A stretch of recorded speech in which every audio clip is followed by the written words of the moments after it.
So good morning, everyone. Welcome for joining us for WNC Communities Coffee Hour. I'm going to go ahead and kick us off, so we'll start on time.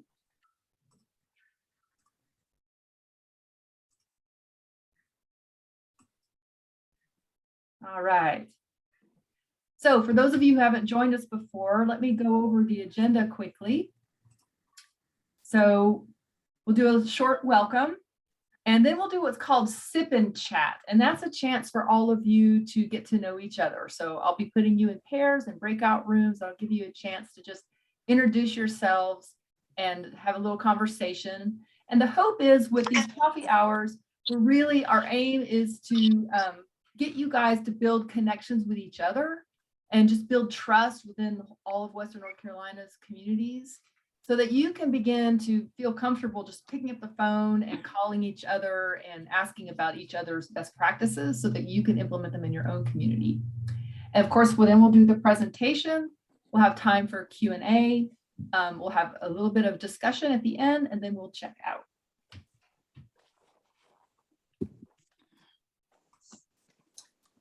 So we're going to go ahead and get started with the Siphon Chat. So you'll introduce yourselves, and the question you guys can ponder today in your breakout room is, how are things going with internet access in your community? And what are you hoping to learn today? So you give me just a moment. I'm going to put you into some groups. And welcome, Mary. Glad you could join us. Good morning. Good morning. We got 2, 4, 6, 8 people. Let's see.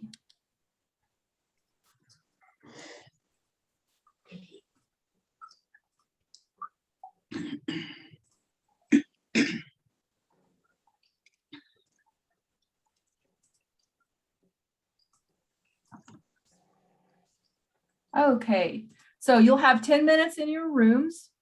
And again, introducing yourself, talking about internet in your communities and what you're hoping to learn today. So I'll see you back in 10 minutes. Have fun. You'll need to click join.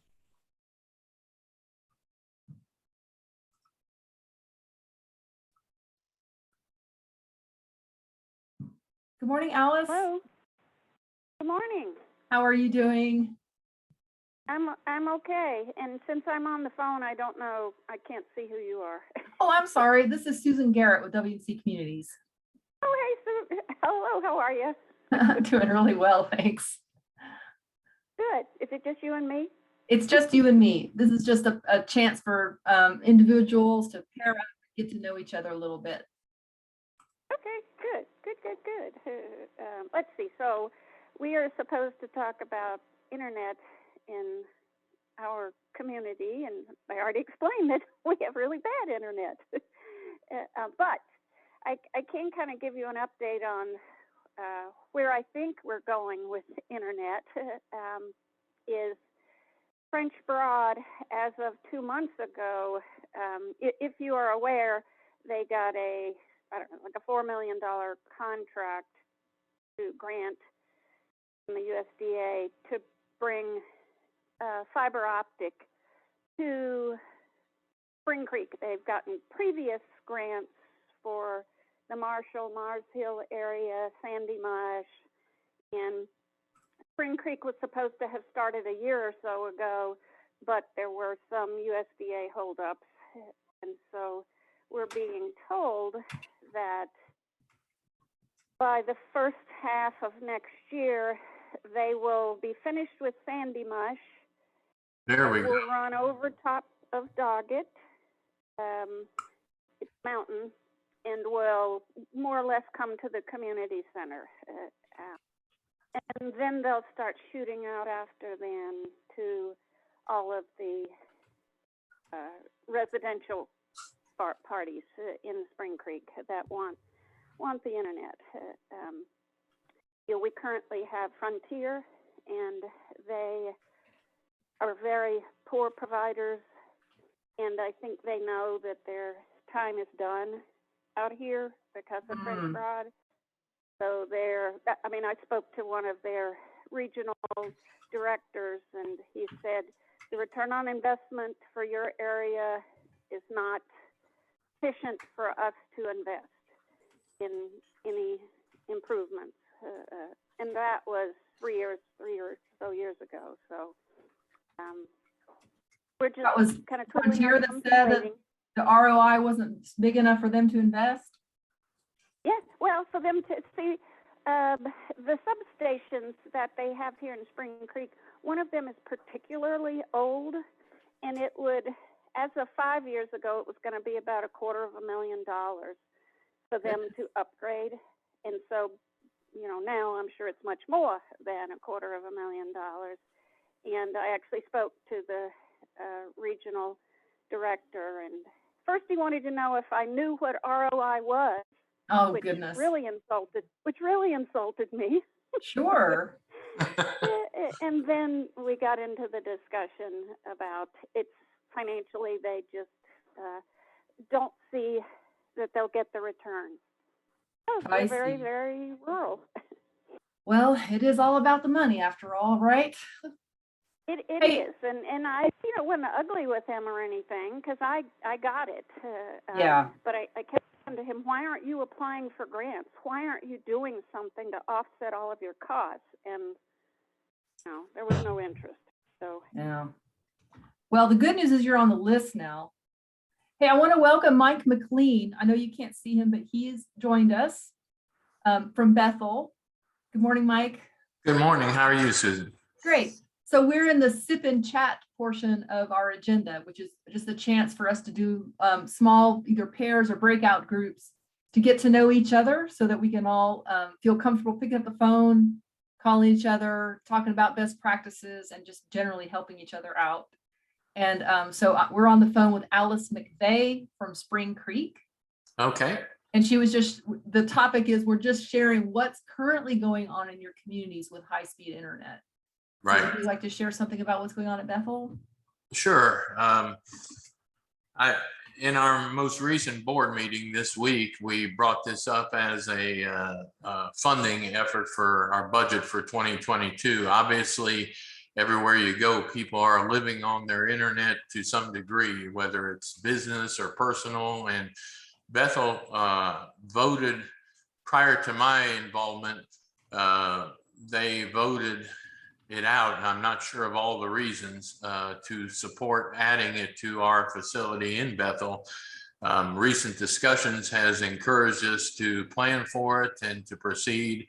I guess it's part of it's the COVID world where people had time on their hands and wanting to use the internet or are using it much more. And so as a community resource and as a facilitator for our meetings and programs, we're planning to implement it in 2022. Bethel doesn't have the problems that some other communities have.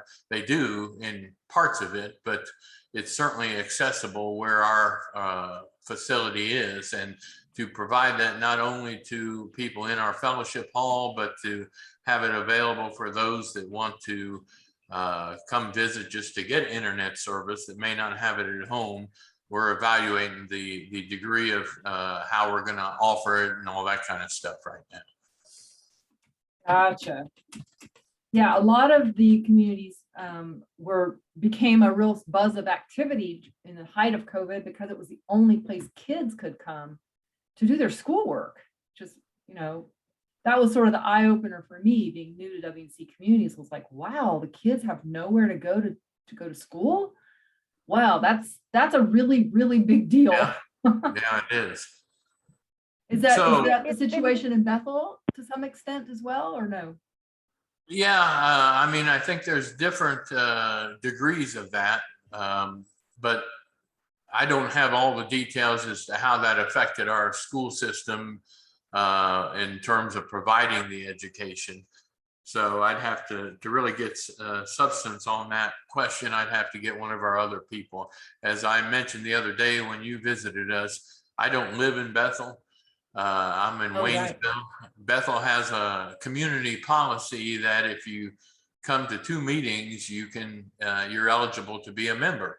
And my wife and I have always liked Bethel, know a lot of people out there. So about 6 years ago, we started going to their meetings, and pretty soon I became an officer and all the rest is history type stuff, but I don't really get the ins and outs of daily life and school experiences and all that of Bethel. I know more about Waynesville. I understand that all too well. Well, great. I appreciate all the more the way you're pitching in and doing such a great job leading Bethel on the board. I'm trying. So Alice, could I back up and ask you a quick question? I didn't catch all of what you said about, I know you said you guys are kind of on the list to get service next. Who is it that's putting in the service for Sandy Mush and for you?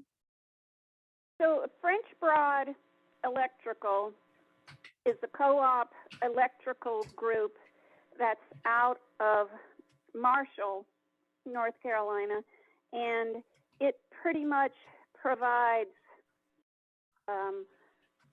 all of the electricity for Madison County. And they are going to use their same electrical lines to run the fiber optic internet. And so it was sort of an easy thing because they already have the right-of-ways with the power lines, and it's just a matter of doing it. So they started about 4 or 5 years ago, got a grant from, I believe they were all USDA grants, but I'm not 100% sure, to start installation around Marshall and Mars Hill. You know, that side of the county is probably 75% of the population. And they've been working their way west and south and east, I guess, too, in some places. So their plan is to offer fiber optic internet to every resident or business in their electrical Oh, area. we're about to get cut off. So we're going to be, we've got just a few seconds left. I'm actually going to need to leave the breakout room so that I can broadcast a message to everyone. So I'll see you guys back in the main room, okay? Okay.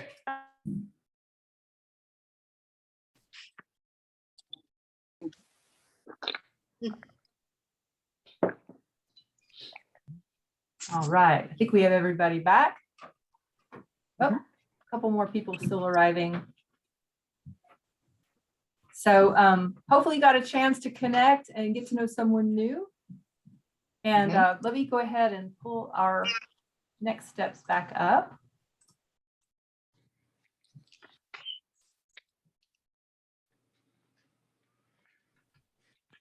And I'd like to go ahead and introduce the next part of our agenda. We have Karen Hammett here from Fines Creek Community.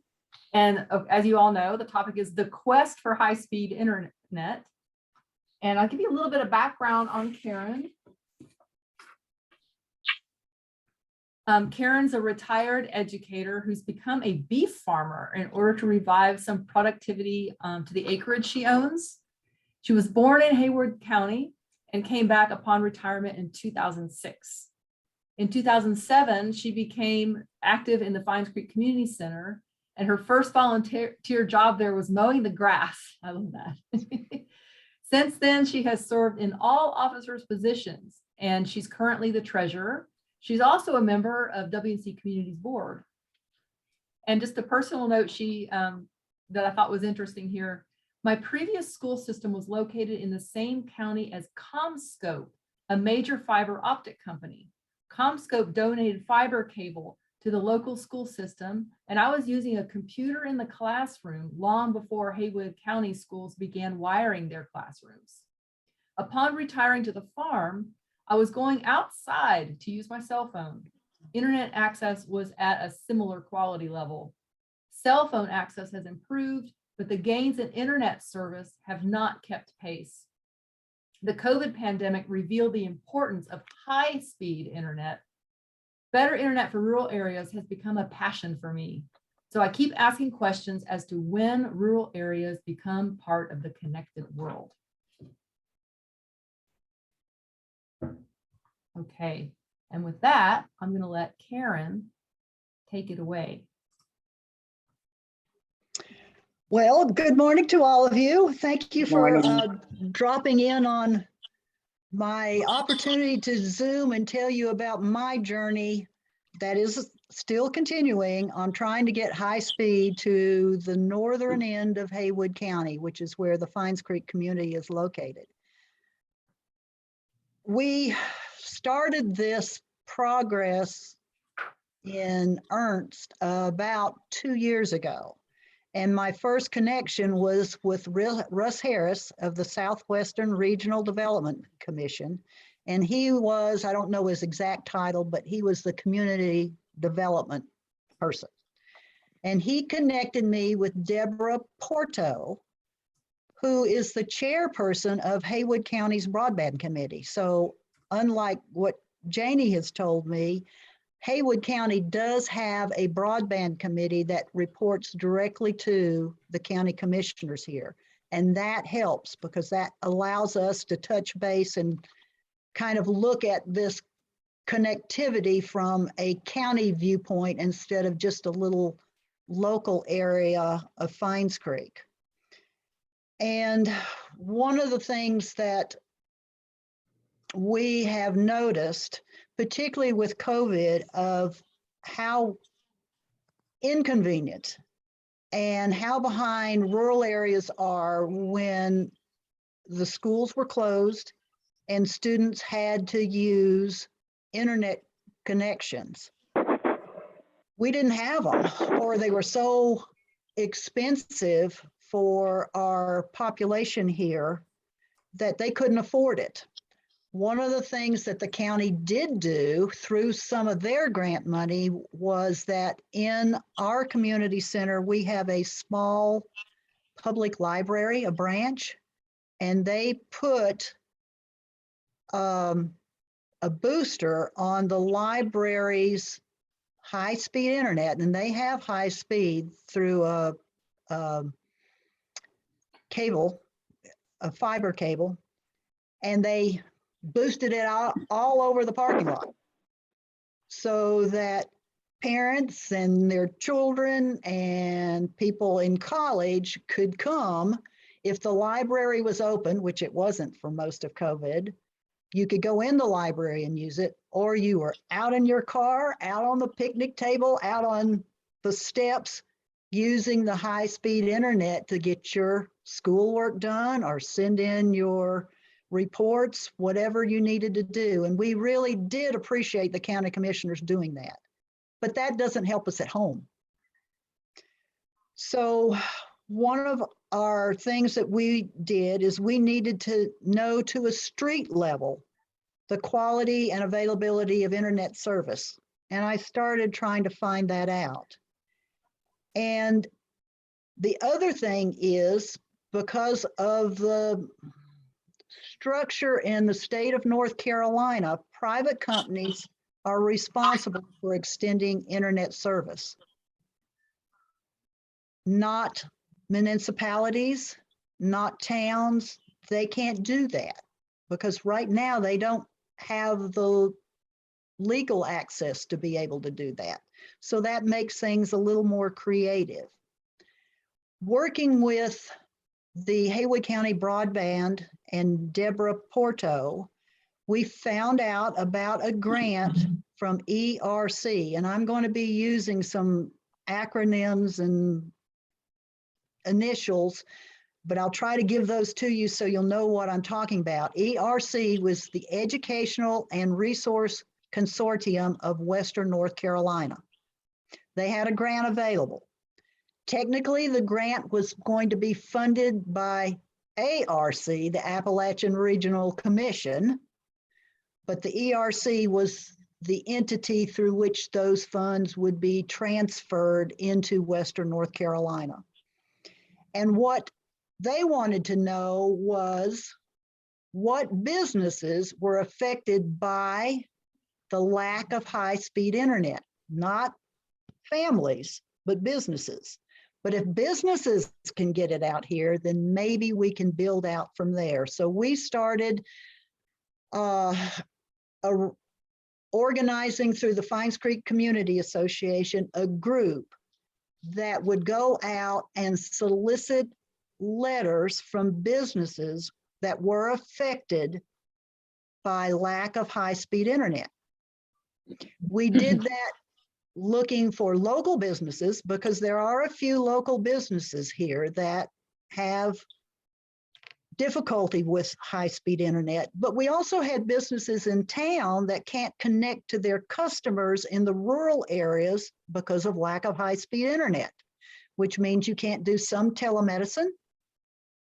You can't connect to show an invoice to a client that lives out here. So there's a two-way street. If you don't have high speed in rural areas, it's not just the rural areas that are affected, it's other entities. And as Janie and I had talked about, lack of high-speed internet affects the real estate market.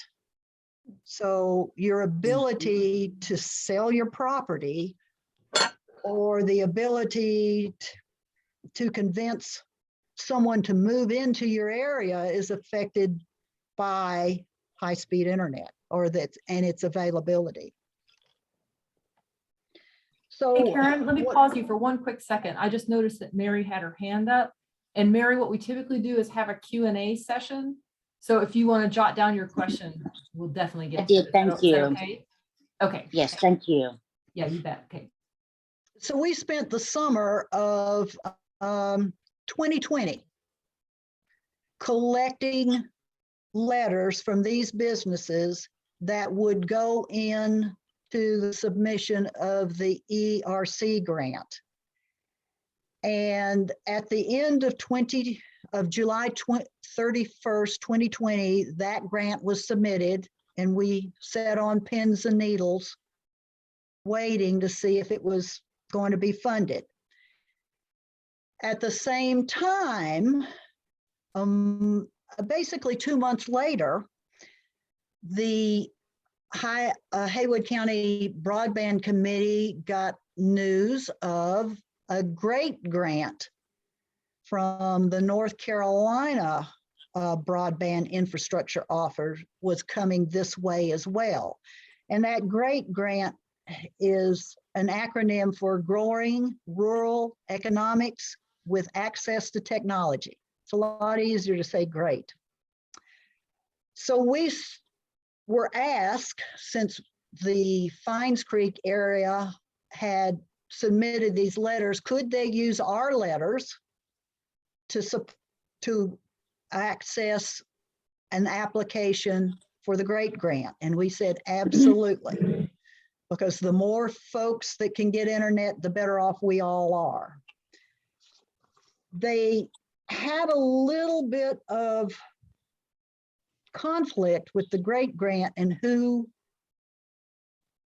what territories were available, but they managed to get that resolved somewhere down the road. And I didn't pay a whole lot of attention to it because we heard that in November of 2020, the Crabtree, Fines Creek areas were given the ERC grant.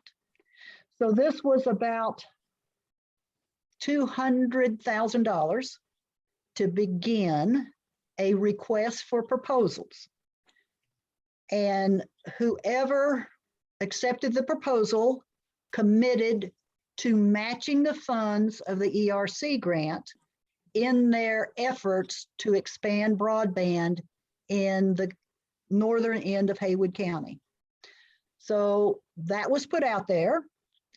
And the individual entity that was awarded that grant was Skyrunner, which is based out of Asheville.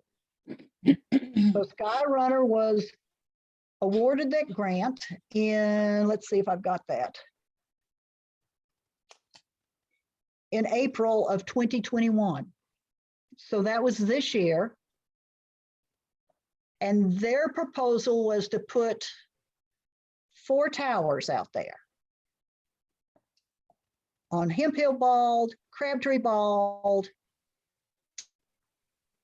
Chambers Mountain, And there was one other, and I can't remember exactly where they are. And they were going to send their high-speed signal from tower to tower and see how well they were going to be able to access the local community, because they were not restricted just to businesses. This could be individual families as well. So this was good. And in May of 2021, through a revision of the GREAT grant, we understand that 1.2 million is coming to Haywood County as a result of that. And that's going to include the northern end of Haywood County, but also Lake Logan and the Bethel area. So that build out is to be coming as well. And some of that is fiber instead of just relay towers. So that's another way of trying to reach the community. Now, one of the things that I was doing trying to find some of this is that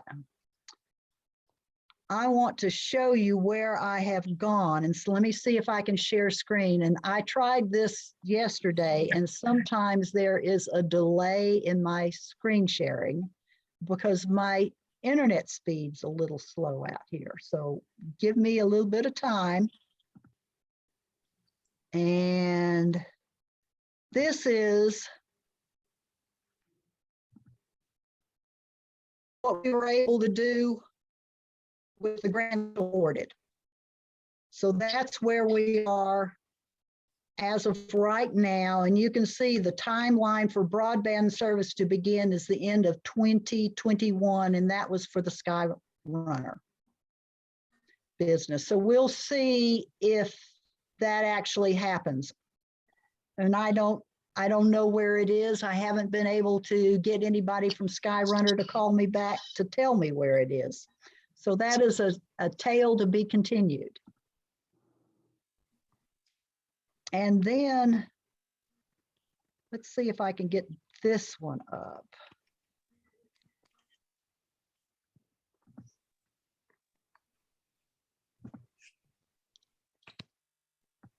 Can you see that screen?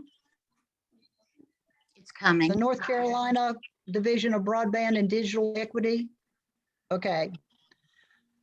This screen is updated by the state of North Carolina. As far as I'm concerned, it's just telling you about information. It's not a way you can find a lot of information, except I did find this one under data and reports. Internet connectivity and farm.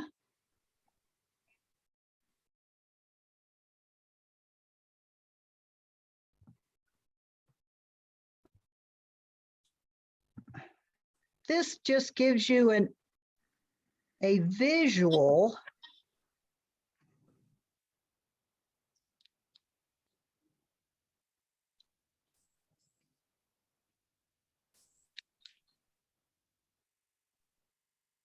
this tells you about who's got what on farms, but here's your snapshot, and that's the entire state.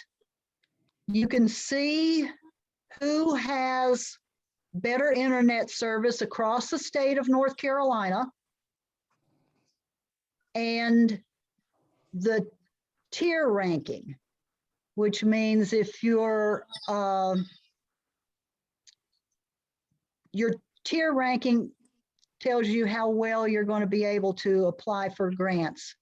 And you've got the lower tiers such as Swain and Graham are more likely to be available for grants because they're not as well off as the Asheville, Wake, Orange counties. But that gives you a snapshot of who's got internet and who doesn't based on North Carolina data.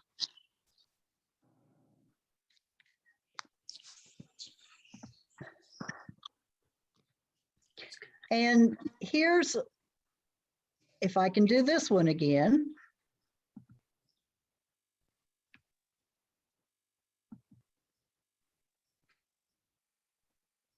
Can you see that screen? Not yet. Okay, let's see if I can. You still need to click on share screen, I bet. Okay, let me get back to where I can do that.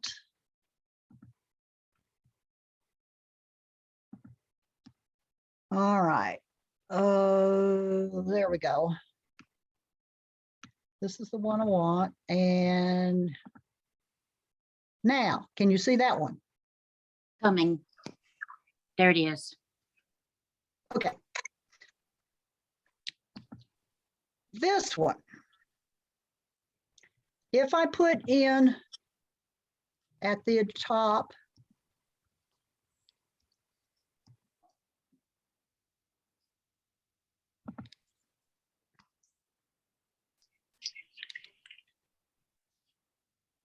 okay, there we are. Northern end of Haywood County. I'm going to take it out just a little bit. But over here on your layers to this side, that tells you who serves you. So if you wanted to see what Verizon data serves, you click on that. That's Verizon service area. So you can see there's a lot of area around here that has no Verizon accessibility at all. Another data service is T-Mobile, and you can click on that, and that's the pink, so you can see the overlap. This also gives you voice. So if you wanted to check to see whether Verizon voice was here, but this is a very useful map to me. Mhm. And it is available off national website. You can actually get really close in here and see, well, there are some places that are high enough on the top of this ridge that's got service. Those down here by the road in the valley creek, they don't have service. So this must be coming from a tower somewhere. And I would have said that that was a tower along the interstate. And this is along the interstate. So you can see this area has got a lot more coverage. But that would be useful to find out what type of service that you have in your area just by plugging in an address. This is US Cellular. Its coverage out this way is much more, it's much smaller. So we're going to have those website addresses available for you because I think that's important for you to look at your data. I put some of those links in the chat. Can you guys see those? Give me a thumbs up if you can see them in the chat. How do you see the chat? So if you go down to the bottom of your screen, or oh, my computer's at the bottom. Sometimes you have to move your cursor and hover to make it pop up. There's a control panel that says chat with like a little window, like somebody's talking. Click on that and that should open it. You see it now, Mary? Yes. Okay, great. Thank Anyone else you. having trouble seeing the links in the chat? Okay. All right. And here's another screen that you might find interesting. And so I can get this one up for you.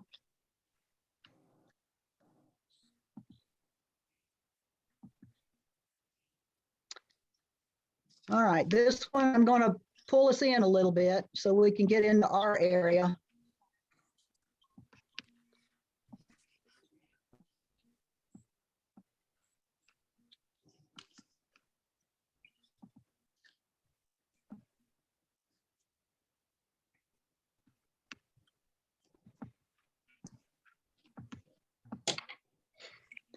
Okay, this one, this is where,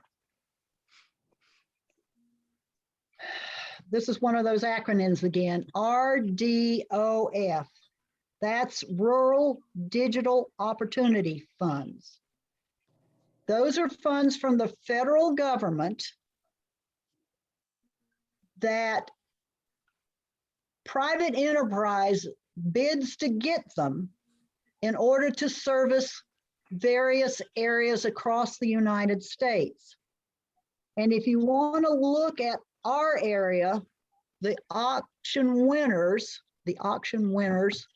for our area, in this area, the green has been sold to a bidder. The pinkish color has been sold to a bidder. And these bidders, basically what we have is CCO Holdings Company, that's Charter, and the pink is SpaceX. So you can also come in using this screen and look at your area. There's Cullowhee. And see who has bid to be able to service your area. Now, when that's going to happen, I don't know when those satellites of SpaceX are going to go across our sky. But they have done bidding to be able to serve part of Western North Carolina. I'm not quite sure how those funds work, how fast they move, but it's another question to ask when you're asking out there. So that's just basic information that I have learned along my journey and trying to find it and what's happening with it and where it's going.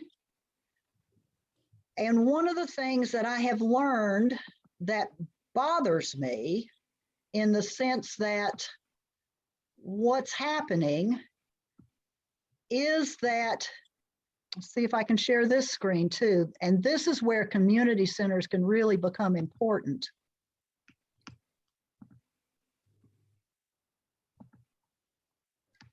This, the FCC, the Federal Communications Commission, the data is not always accurate. And one of those things is if one location in a census block, and a census block may be just your zip code, is served, the entire census block is identified as having service available.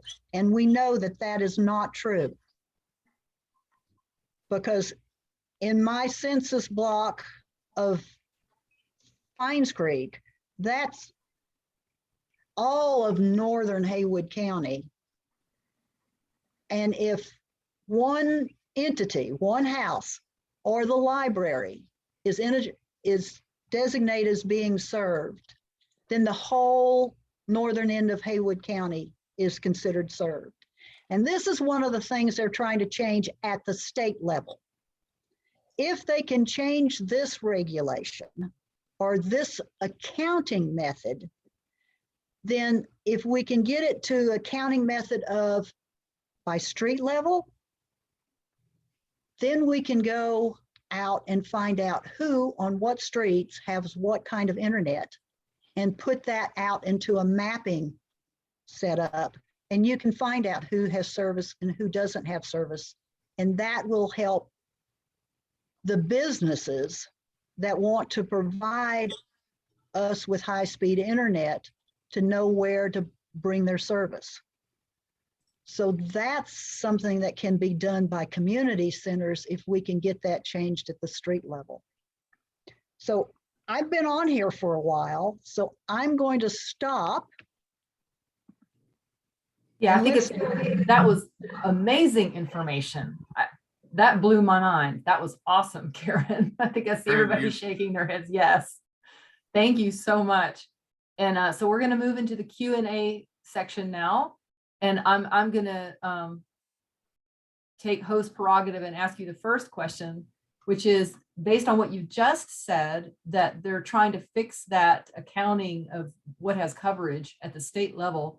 You said this is where the community centers can be helpful. Is there something that the community centers can do to advocate for speeding up that process or making sure that process of changing how things are accounted for gets done? Well, my feeling is one of the things you do need to do is talk to your local representatives. Whether they know this is how accounting is done or not, I don't know.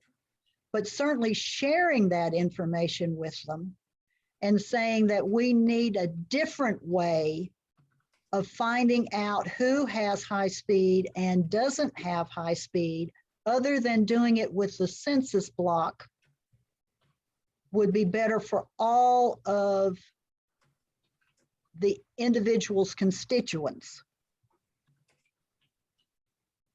Thank you. That's great. Okay. Who else has a question? I know Mary raised her hand at one point. Would you like to go next, Mary? I was just going to say there are an amazing number of chicken farms all around where I live. And I wonder, well, first of all, I'll complete that. Then there's something else. Let's see, what is the name? I've already lost the name of it. There's a lot of chicken farms around. So I wonder if they have internet access, because this is a big company that has these individual chicken farms. So I wonder if they have internet access, and if they do, how did they get it? And then I also wondered, since we are way out in the middle of nowhere, about the possibility of bringing some kind of, our building is small enough to be able to maybe hold a small library of books. If we were allowed to put that into our community club as well, and therefore entice someone to give us internet. But the mountain that I was thinking of, I just lost it. Queen's Gap. That I is think amazing. this is going to have to be an effort from all different kinds of people, all different kinds of businesses, all different kinds of provider. Cable, fiber optic cable is really one of the best ways to go. But if they can't dig that through your rocky soil, or you've got an embankment, then wireless. I'll take wireless. Anything to be able to get something better for all of us in these rural areas. And the question you ask about the business, the only way I know to find out is go ask them. They may be doing it by satellite. HughesNet, that's really expensive for some folks, but as a business, that's a business deduction. Skyrunner actually is available to a lot of people as long as you are in the so-called sight line. Well, we are in the sight line, but they have already capped out the number of people that they will allow out of our community. So those that have it, and those that could have it can't. Well, then my thing is I would start asking Skyrunner to up their cap levels, because that's a business proposition. They want businesses. So ask them to up their cap levels. They're going to be getting or applying for, let me say, they're going to be applying for some of this money that's going to be coming to the states, and then from the states distributed out to the various regions. And if they go for one of those grants available, then they might be able to add more to their tower to beam you further along. Or if you've got a sight line on one mountain, then maybe that mountain can beam you down into the valley, because some of that's going to have to happen with what Skyrunner is doing now with building these towers on Chambers, because the Chambers mountain is going to beam it for us up on Crabtree Bald to beam it down into Fines Creek. But Crabtree Ball also looks down in Spring Creek. I don't know how far it goes in Spring Creek, but it goes. Mary, are you in Spring Creek? No, I'm in Union Mills, Rutherfordton. Union Mills, thank you. I'm just across the McDowell County line. And the thing is HughesNet has brought all of their technology all the way down McDowell County line, the Sugar Hill Road, but we are 3/4 of a mile in and they won't touch us. And AT&T has a fiber optic connection all the way through my property, But even though there is a box that says AT&T at the corner of my property, they say we can't have access to AT&T or DirecTV or Verizon or anybody else. No one can touch us. And that's one of the problems. And Mhm. sometimes that may have to be through the legislature. And getting your county commission pushing for it as well does not hurt. And I know some of you are not as fortunate as Haywood County is actually having a committee that focuses on broadband. Thank you. Anyone else have a question? Great question, Mary. Thank you. Any other questions for Karen?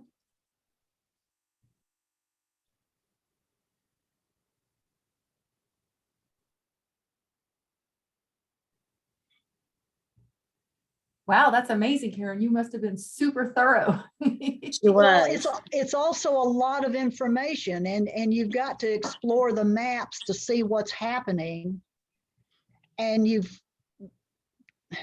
even at that, I'm still learning how to track bills in the North Carolina legislature, going on and tracking them and seeing where they are and where they're sitting in committee. It's so I can tell specifically my representatives, I need you to support that because that's going to help build it out here. Or it's going to help modify the way we account for who has internet service and who doesn't have internet service. Because my service right now is a DSL line with AT&T. The maximum I can get with that DSL line is 5 megabytes. And that's on a good day. If we've got a lot of students on, I can tell. If it is wet and rainy, I can tell it's an old line because the water gets in the cracks of that coating and it's much slower. So it makes a difference, and I'm going to have to find some other way than for AT&T to do this, because when I want to say sell a cow, it takes me forever to upload a photograph or a video of that cow, and it makes it very difficult for me to operate my business here. If I want to upload pictures, you know, to the iCloud or what have you, I have to go to my sister's who's got a higher speed because it takes 3 minutes for me to upload a full size picture. Mhm. Wow.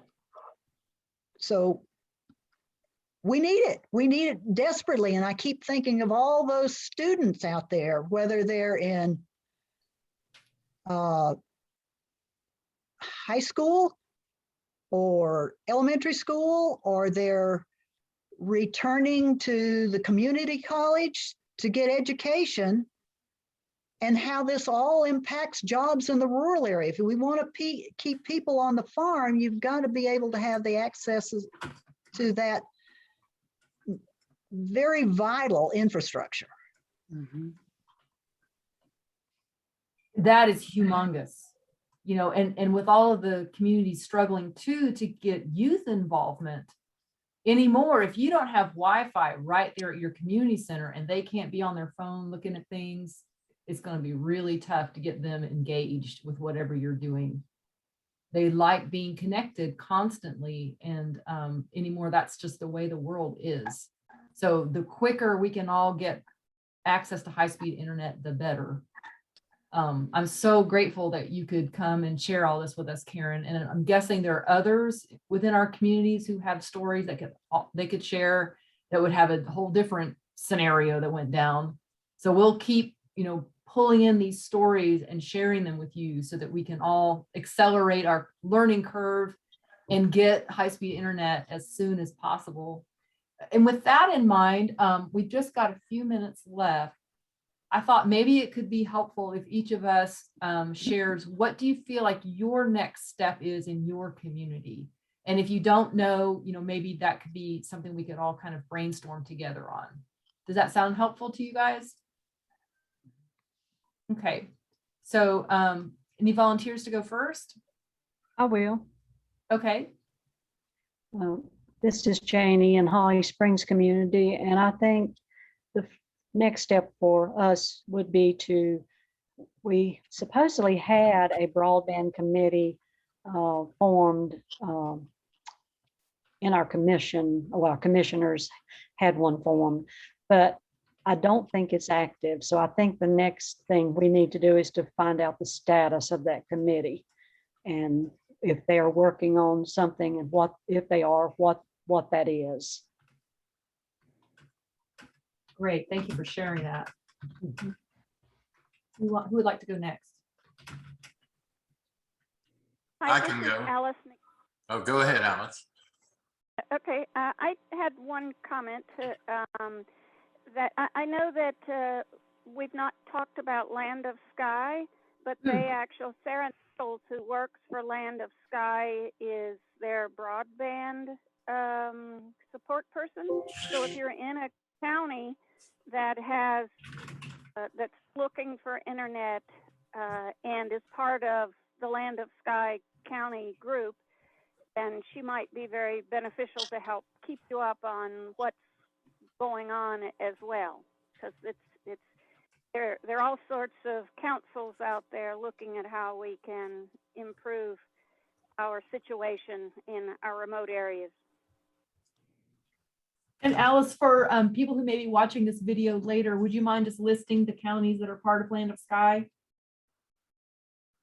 I do not know them off the top of my head, but you can go into their website, Land of Sky Regional Council, and there's a Western North Carolina swath that includes Buncombe and Haywood, I believe, Madison, maybe Henderson County, but there's 10 or 12 counties, I believe, that they're a part of. Thank you very much. Okay. This is Mike representing the Bethel community, and we just recently met on our plans for next year for our budget, and Bethel does not have any kind of service currently at our community center. We have service available sporadically in Bethel, and I'm glad to see there's a grant coming that's going to provide that, hopefully with Lake Logan and so on. But we've found that the community center needs to have more use of internet in our meetings and our programs and many, obviously the businesses. So I'm encouraged about that part. I did have a question that maybe Karen can help answer about the real estate. You made a comment about how this is it could hurt the sale of a home. I just wonder, because we're getting a lot of people moving to Bethel. Is it quantified that if you have internet, it used to be a nice add-on if you had it at your home, but is it quantified that it adds 5% or 10% or any kind of quantification of the value when somebody's getting ready to put something on the market? As far as being quantified, Mike, I don't have a figure for that. I'd probably ask one of the leading realtors if they can quantify it. In speaking to two realtors personally, they have said that they have lost sales when they found out that there was no internet access to the house, or in something like my case, if I sell my house, I am no longer connected to AT&T, and AT&T disconnects the service to my residence. And whoever moves into my residence is put on a waiting list for AT&T, and they may not get internet at all. And I know AT&T doesn't really like to do these DSL lines now, and I'm hearing rumors that they are disconnecting some people's services. Oh, wow. So I need something as a backup plan real soon. Yeah. Thank you. Just a quick tip that I wanted to share with everyone that may not have been on the call before the meeting started. I was having here in Asheville, my phone was dropping calls and it didn't used to, and I couldn't figure out what was wrong with it. So I have a very old phone. It's at least, gosh, I think 6 years old now. I took it into Verizon and asked them if they could help me figure out why it was dropping calls. And the service person immediately said, well, when was the last time you switched out your SIM card? I said, SIM card, what is that? And apparently on the various towers, they regularly kind of recalibrate them or adjust the channels or something. I don't know exactly what they do, but your SIM card is what picks up those signals. So if you don't update your SIM card, your coverage starts to slowly reduce. So I have updated my SIM card 3 times now, and each time I've had a big, like, noticeable bump in the coverage area. So please tell all your residents that that is one thing you can do right away that is free. They don't charge you for that if you have Verizon anyway. So you go into Verizon to get, Yeah. Ask them, hey, could you guys replace my SIM card? thank you for that. You bet. Any last questions? Or anyone else want to share their next step? We've got a couple minutes left. Norma, you've been awfully quiet. Is there anything you want to share? Well, Shiloh is very fortunate that we do have internet service at the center. In talking with Ruth, we were going over some things, and we have a garden. Down at the garden, I'm not sure if the internet service is there. I know that most of the young people down there have their cell phones, and they do use them down there. So there's some kind of, they don't have a problem. But we were looking into making sure that especially our youth with the stipend program could use their computers down there, their laptops. So I'm going to check that out. And it's been very informative to listen. And I always wanted to know what broadband was. I've heard the word so much. So now I have a better understanding of that. And what you really want is high-speed broadband. And high speed is 35 megabits per second download, at least. Okay. Anything less than that is not considered broadband. Okay. High Thank speed, you. excuse me, high speed. Yeah. Okay. Thank you so much. Well, that was super helpful. Thank you, Karen. Thank you. Yeah, Norma, mine for is sharing your next at the, step. mine's maximum of 5 megabits per second, and it's creeping along. We do the Caterpillar style. Okay. Well, we're at time. Normally we do a checkout, but we could do that really quickly if people want to stay on one more minute. But before we do that, I just wanted to say there will be no coffee hour for the month of December because we've got our event on December 2nd. So hopefully you'll all tune in for the WNC Honors Awards. That's on December 2nd. I'll be sending out a link for you to register for that. So keep your eye on your email. Our next coffee hour will be in January, and we don't yet have a speaker lined up, although I may be talking to you, Norma, about that if you're interested, someone in your community. So anyway, just keep your eyes peeled. And if everyone could just give one word of how you feel after today's coffee hour, that would be great. And I'm going to start, I'll say grateful. Hope. Informative. Thankful. Greatly informed. Waiting. Hopeful. Anna? Hopefully informed. Alice? Not alone. Oh, and Ruth? Hopeful. Oh, great. All right. Well, Well, thank you all for joining us today. And like I said, we'll keep you informed on what's next. We appreciate you. And Karen, thank you again for that outstanding presentation, super helpful. And when I send Yes, out, thank you. if you guys need links, I can send that out as well later. So, Yes, please. okay. All right. I'll be sure to put that in the email. you. All right. Bye, everyone. Have a great day. Bye-bye. Thank you. Bye. Welcome.